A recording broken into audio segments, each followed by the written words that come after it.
Ramogi omero dhi nyime gi weche manyien kendo koro ni tielo mar ariyo mar weche wa manyien bang' wuok e yweyo wadhi nyime ka wan gi mathoth ahinya. Koro wang'iyo ni motende gi weche mag tuoche. Sub county mar Rieda kod Bondo e county ma Siaya oyangore ni ema otelo landruok mar tuo mar Kachocho kata bilharzia e county ma Siaya. Oyangore ni wards 5 mag sub county go obedo kod landruok mar tuono e Atamalo 60 ka bende tuoche mag ich bende landore e Atamalo 20. Midhiero makama okel kod medruok mar kamnie e nam mar Lolwe kod chenro mag pur madhi nyime e alworano.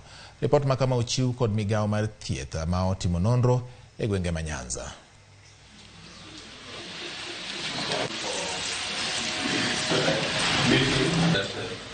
We don't go the routine way we do.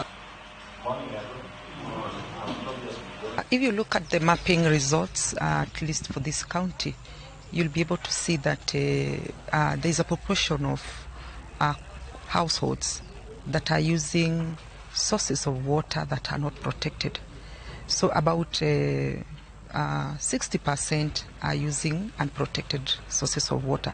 These unprotected sources of water are like springs that are not protected and other surface waters.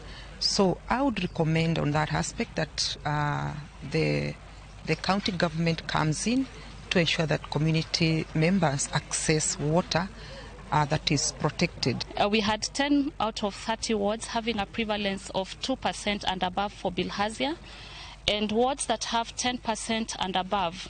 This is according to the WHO threshold for us to intervene interventions. We had around 5 wards.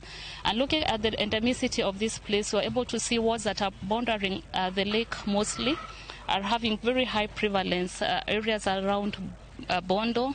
We have areas in Rieda where we are getting up to 60% prevalence of this disease.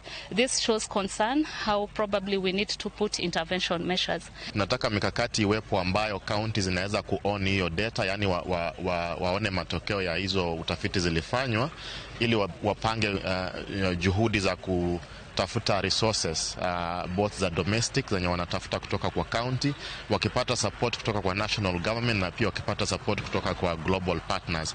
Sababu tunataka hizi mikakati zikuwe sustainable, tusikuwe tunategemea misaada kutoka nje kila wakati, na tunajua hizi ugonjwa kuna zingine ambazo ziko very focal, zinapatikana tu kwa sehemu